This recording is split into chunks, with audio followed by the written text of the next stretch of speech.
Assalamualaikum warahmatullahi wabarakatuh. Apa kabar Ustaz? Semoga Ustaz dalam keadaan sehat. Baiklah, kita akan melanjutkan pelajaran kita yang terdahulu. Pada pelajaran terdahulu kita telah belajar tentang surat At-Tin.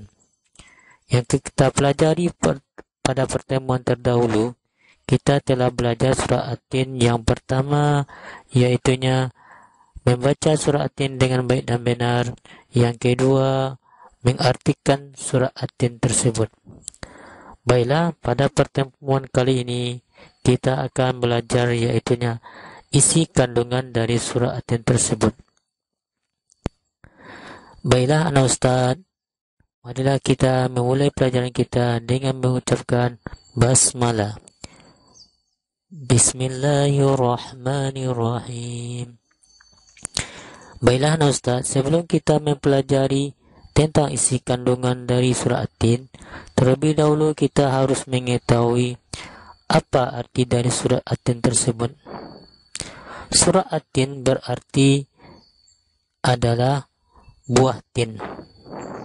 Di dalam surat At-Tin terdiri dari 8 ayat dan tergolong kepada surat Makkiyah atau surat yang diturunkan di kota Mekah. Surat At-Tin diurutkan di dalam Al-Quran yaitunya ke-95. Baiklah anak Ustaz, itu dari permulaan kita mempelajari tentang isi kandungan dari surat At-Tin tersebut. Marilah kita membahas dari ayat per ayat dari surat At-Tin tersebut. Maka anak Ustaz, tolong kita perhatikan bersama apa isi kandungan dari surat At-Tin tersebut. Kandungan dari surat At-Tin tersebut, Allah telah menjelaskan sumpah Allah di dalam surat At-Tin, yaitunya 4 sumpah yang diberikan kepada manusia. Kenapa Allah bersumpah dalam surat At-Tin? Karena Allah memberikan suatu yang berharga atau bermanfaat di dalam surat tersebut untuk manusia. Apa sumpah Allah? Marilah kita perhatikan bersama-sama dari ayat per ayat dari surat At-Tin tersebut.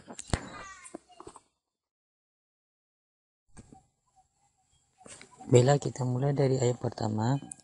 Bismillahirrahmanirrahim. Wattini wazzaitun, yang berarti demi buah tin dan zaitun. Adapun kandungan ayat pertama ini, Allah telah bersumpah tentang buah tin dan zaitun. Ada apa dengan buah tersebut? Allah menjelaskan manfaat buah tin dan zaitun bagi manusia. Banyak manfaat yang diperoleh bagi orang yang mengkonsumsi buah tin dan zaitun. Di antaranya adalah dapat mengobati sakit jantung, kolesterol, dan penyakit yang lainnya. Dan begitu juga dengan buah zaitun. Marilah kita lihat dari video berikut ini.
Kita lanjutkan ke ayat keduanya. Waturi sinin, yang berarti demi bukit Sinai. Dalam ayat kedua ini, Allah menjelaskan tentang bukit Sinai. Ada apa dengan bukit Sinai? Allah bersumpah dengan bukit Sinai, di mana bukit tersebut Allah memberikan wahyu dan diangkatnya Nabi Musa sebagai Rasul Dan di tempat ini Nabi Muhammad SAW berhenti sebentar dan melakukan sholat penghormatan pada kesucian tempat tersebut. Ketika Nabi Muhammad SAW migrad ke langit yang ketujuh, Nabi Musa alaihissalam sadar bahwa sepertinya orang-orang Mesir masih akan mencarinya. Maka ia menempuh perjalanan tidak seperti biasanya. Nabi Musa menempuh jalan memutar menuju Mesir. Istrinya pun turut menemani perjalanannya. Pada suatu malam, Nabi Musa dan istrinya tersesat. Ia tak tahu arah mana yang harus ditempuh untuk meneruskan perjalanan ke Mesir. Pada saat itulah ia melihat api yang terang benderang di atas sebuah bukit. Nabi Musa lalu berkata kepada istrinya, "Tunggulah di sini, aku akan mengambil api itu untuk menerangi perjalanan kita." Istrinya pun menurut. Nabi Musa lalu menghampiri api di bukit itu. Setelah ia cukup dekat dengan api itu, tiba-tiba terdengar seruan, "Hai Musa, aku ini adalah Tuhanmu, maka tanggalkanlah kedua terompahmu. Sesungguhnya kamu berada di lembah yang suci bernama Tua, dan aku telah memilih kamu, maka dengarkanlah apa yang akan diwahyukan kepadamu. Sesungguhnya aku ini adalah Allah, tiada Tuhan selain aku, maka sembahlah aku dan dirikanlah sholat untuk mengingat aku." Inilah wahyu pertama yang diterima langsung oleh Nabi Musa. Ia telah diangkat sebagai nabi dan rasul, dan selanjutnya ia dibekali pula mujizat sebagai bekal untuk berhadapan dengan Fir'aun. Nabi Musa diperintahkan Allah untuk meletakkan tongkat yang dipegangnya ke tanah. Tongkat pemberian dari mertuanya itu mendadak berubah menjadi seekor ular yang besar. Nabi Musa sangat ketakutan dan berlari menjauh. Allah Subhanahu wa Ta'ala pun berfirman, "Janganlah takut, peganglah ular itu. Aku akan mengembalikannya seperti keadaannya semula." Maka ketika ular itu ditangkap Nabi Musa, mendadak berubahlah menjadi tongkat seperti semula. Allah Subhanahu wa Ta'ala kemudian memerintahkan Musa berangkat ke Mesir untuk berdakwah kepada Fir'aun. Musa merasa takut karena dulu ia pernah membunuh orang Mesir, tapi Allah menjanjikan perlindungan untuknya. Maka hati Nabi Musa kembali tentram. Ia juga meminta saudaranya, yaitu Harun, agar dipertemukan dengannya untuk bersama-sama menghadap Fir'aun. Sebab Harun lebih fasih berbicara dan berdebat. Permintaan Nabi Musa dikabulkan. Harun yang masih berada di Mesir digerakkan hatinya sehingga berjalan menemui Nabi Musa. Mereka kemudian bersama-sama menghadap Fir'aun. Bertemu dengan seorang raja yang mengaku dirinya sebagai Tuhan bukanlah hal yang mudah. Mereka harus melalui liku-liku penjagaan yang sangat rumit dan juga ketat. Namun akhirnya mereka dapat bertemu juga dengan Fir'aun. Demikianlah kisah Nabi Musa alaihissalam ketika diangkat sebagai nabi dan rasul. Di video selanjutnya akan dikisahkan bagaimana Nabi Musa melawan penyihir kerajaan Fir'aun. Nantikan kisahnya hanya di channel YouTube Anak Muslim.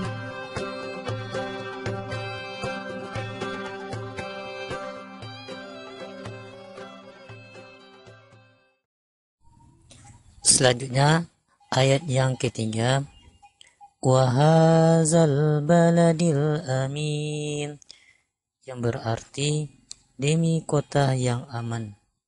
Dalam ayat ketiga ini Allah bersumpah dengan kota Mekah. Ada apa dengan kota Mekah? Karena Allah memberikan suatu tempat peribadatan bagi umatnya. Bagi siapa yang masuk ke dalam kota Mekah, maka ia akan aman dan selamat dari mara bahaya. Di kota Mekah ini banyak peristiwa di mana dahulu orang lain dari Yaman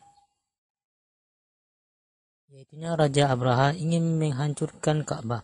Akan tetapi Allah menyelamatkan Ka'bah dari serangan pasukan Abraha tersebut, sehingga pasukan Abraha hancur seperti kayu dibakar oleh api.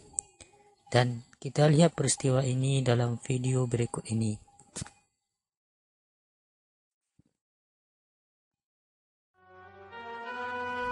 Ka'bah, bangunan yang didirikan oleh Nabi Ibrahim dan Ismail, semakin ramai dikunjungi peziarah dari berbagai penjuru. Hal ini menimbulkan rasa iri para penguasa negeri-negeri lain di sekitarnya. Di antaranya adalah Abraha, seorang raja besar dari negeri Yaman. Raja Abraha sendiri sudah bersusah payah membuat bangunan yang sangat megah dan indah untuk menandingi Ka'bah. Raja Abraha ingin bangunan yang dibuatnya menjadi tujuan para peziarah itu. Nyatanya, meski sudah dihiasi dengan hiasan-hiasan yang paling indah, bangunan tersebut tidak mampu menarik minat para peziarah untuk berkunjung. Ka'bah tetap menjadi yang utama. Hal ini membuat Raja Abraha menjadi sangat gusar. Hei kalian, para pembesar Yaman, ada masalah penting yang hendak aku bicarakan dengan kalian tentang rumah ibadah kita. Aku telah mengerahkan para ahli bangunan terbaik yang ada di dunia ini. Aku menghiasinya dengan batu-batu dan karpet yang mahal. Lihatlah sendiri taburan emas, perak, dan mutiara menempel pada rumah ibadah itu. Tetapi, mengapa tidak banyak orang tertarik mengunjunginya? Tidak banyak orang yang berduyun-duyun datang menghormatinya setiap hari. Mereka justru pergi ke Ka'bah, bangunan yang jelek dan kuno itu. Mengapa mereka selalu berkunjung ke sana?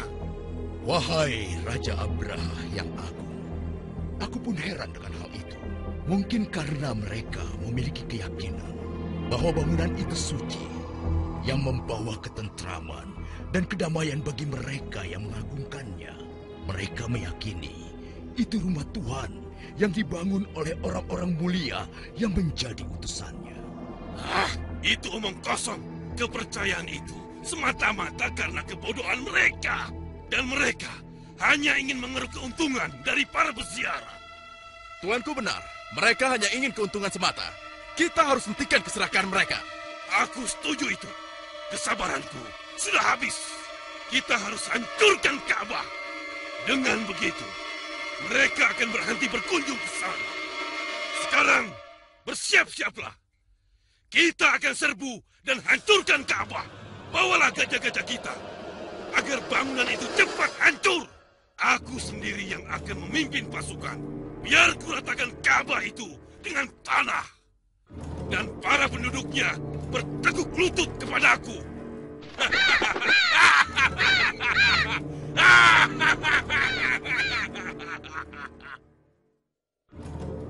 Demikianlah, Abraham menjadi gelap mata. Kedengkian dan kesombongannya mendorongnya untuk menghancurkan Baitullah.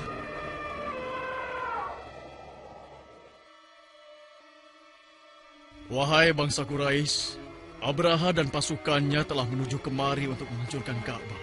Cepat kita putuskan bersama. Apakah kita akan melawan atau menyerah saja kepadanya? Kita akan melawannya. Enak saja dia menghancurkan kota yang kita sucikan ini. Aku tidak setuju. Betul. Kita tidak terlatih untuk menghadapi pasukan seperti mereka. Aku tidak mau mati konyol. Ya benar, aku tidak mau mati konyol. Aku tidak mau. Ya, benar. Aku tidak mau mati konyol. Enak saja. Aku tidak mau. Baiklah kalau begitu. Sebagai kesimpulannya, kita tidak akan melawan pasukan Abraha. Dan kita akan meminta Abdul Muthalib untuk menemui Abraha dan menyampaikan sikap kita. Setuju. Setuju. Ya, Setuju. setuju. Setuju. Aku setuju. Setuju. Setelah musyawarah itu, Abdul Muthalib pun pergi menemui Raja Abraha.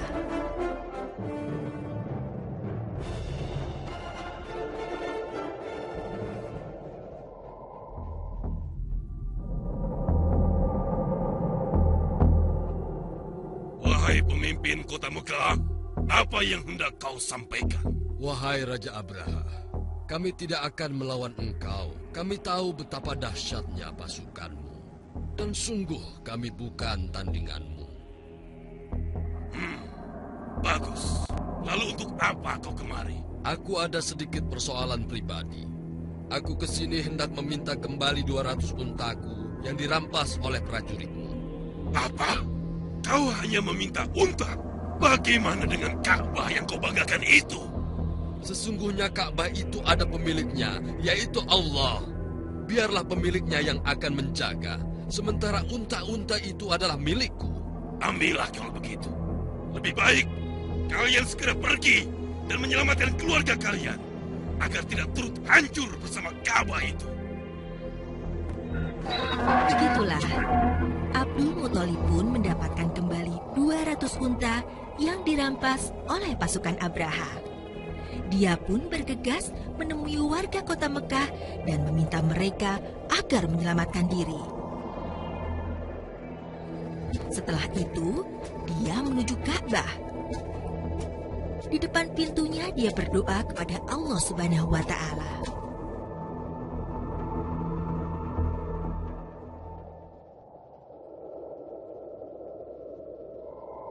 Ya Allah, ampunilah atas kelemahanku yang tidak mampu menjaga kemuliaan rumah-Mu. Engkaulah pemilik sejatinya, ya Allah. Maka kuserahkan kembali segalanya kepadamu.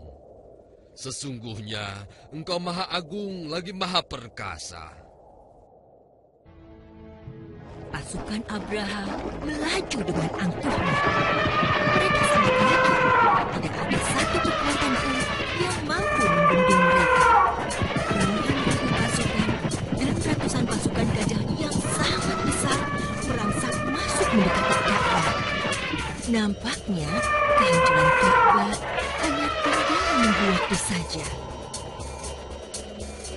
Wahai prajurit-prajurit Yaman yang gagah perkasa, pada hari ini kita akan meluluhlantakkan bangunan bernama Ka'bah dari muka bumi untuk selama-lamanya, dan akan kita paksa seluruh penduduk Arab untuk datang ke kota kita. Para pendatang itu nantinya akan menyerahkan uangnya kepada kita. Kita akan lebih kaya, dan hidup kalian akan senang selamanya. Oleh karena itu, majulah kalian dengan gagah berani. Tidak akan ada yang melawan kita, kecuali mereka akan merasakan akibatnya. Kita hancurkan Ka'bah. Kita hancurkan Ka'bah. Ayo, percepat langkah kalian. Atas nama Asura yang agung, hancurkan sekarang juga. Hidup Abraha!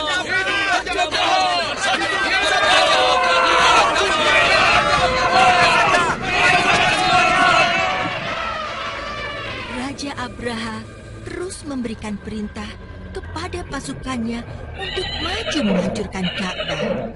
Dan sungguh, pada saat itu tidak ada satu kekuatan pun yang mampu melawannya.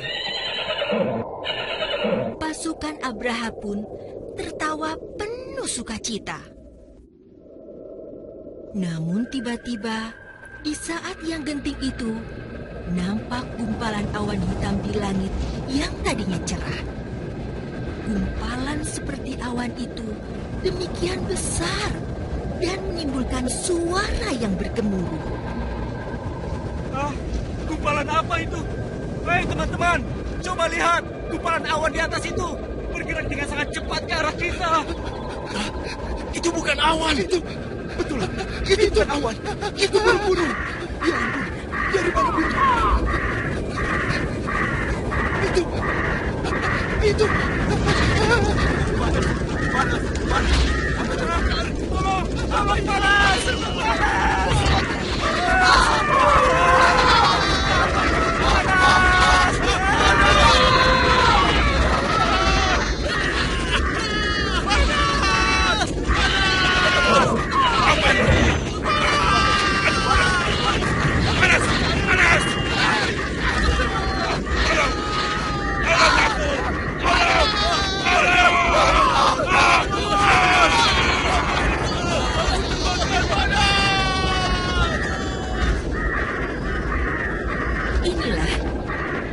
tentara Allah yang tidak diduga-duga oleh Raja Abraha dan pasukannya.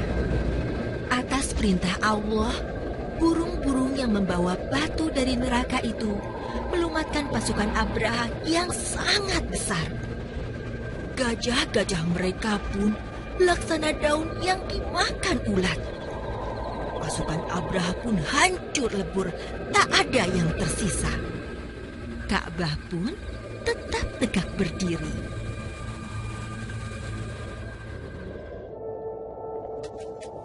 Demikianlah Allah menyelamatkan Ka'bah dengan caranya sendiri.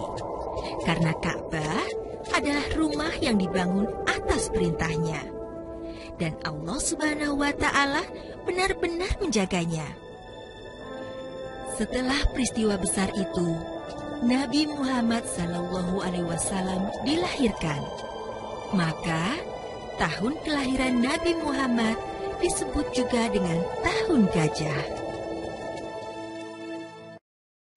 Baiklah, kita lanjutkan ayat yang keempat. Laqad khalaqnal insana fi ahsani taqwim. Yang berarti, sesungguhnya kami telah menciptakan manusia dalam bentuk yang sebaik-baiknya. Ayat yang keempat ini, Allah menjelaskan tentang manusia, yaitu tentang proses penciptaan manusia yang sempurna, baik jasmani dan rohani. Kemudian dilengkapi dengan akal, nafsu, dan hati nurani, serta bentuk tubuh manusia yang serasi dan seimbang, yang berbeda dengan makhluk Allah yang lain, seperti hewan, jin, ataupun setan. Baiklah, kita lanjutkan ke ayat kelima. Summa radadnahu asfala safilin. Yang berarti, kemudian kami kembalikan dia ke tempat yang serendah-rendahnya, yaitu neraka. Dari ayat kelima ini menjelaskan Allah menciptakan manusia dengan kesempurnaan penciptaannya, yang berbeda dengan makhluk lainnya seperti bertutur kata, berpakaian, makan dan minum, bergaul sesama manusia dan menggunakan anggota tubuh. Kemudian derajat manusia akan menjadi hina akibat dari perbuatannya sendiri, sehingga menjadi rendah derajatnya seperti hewan. Ayat yang ke-6, illallazina amanu wa amilus solihat walahum ajrun ghairu mamnun. Yang berarti, kecuali bagi mereka yang beriman dan beramal soleh, maka bagi mereka pahala yang tidak terputus-putusnya. Maksud dari ayat ke-6 ini adalah manusia yang sempurna yang tidak akan hina adalah mereka yang beriman dan melakukan amal soleh, yang dijelaskan dalam surat Al-Asr yang berbunyi, illallazina amanu wa amilus solihat wa tawasaw bil haqq wa tawasaw bis sabr. Kita lanjutkan ke ayat ke-7. Fama yukazzibuka ba'du biddin. Yang berarti, maka apakah yang menyebabkan kamu mendustakan hari pembalasan sesudah adanya keterangan-keterangan itu? Maksud ayat ke-7 ini, bahwa manusia tidak boleh meragukan hari pembalasan, karena di hari pembalasan nanti manusia akan diperlihatkan perbuatan manusia, baik buruknya, dan di hari itulah manusia akan mendapatkan pembalasan dari apa yang dilakukannya. Kita lanjutkan ayat ke-8. Alaihissallahu biahkamil hakimin. Yang berarti, bukankah Allah hakim yang seadil-adilnya? Isi dari kandungan ayat ke-8 ini menjelaskan Allah Maha Adil. Allah Maha mengetahui segala perbuatan manusia, baik kecil ataupun besar, serta baik buruknya nanti Allah akan mengadili perbuatan manusia sesuai dengan apa yang dikerjakannya. Baiklah anak Ustaz, itulah isi dari kandungan dari surah At-Tin. Dan senantiasanya kita mengamalkan apa yang diajarkan oleh Allah kepada kita. Dan kita tutup pelajaran kita hari ini dengan mengucapkan Alhamdulillahirabbil alamin, dan kita akhiri pelajaran kita hari ini dengan mengucapkan Assalamualaikum warahmatullahi wabarakatuh.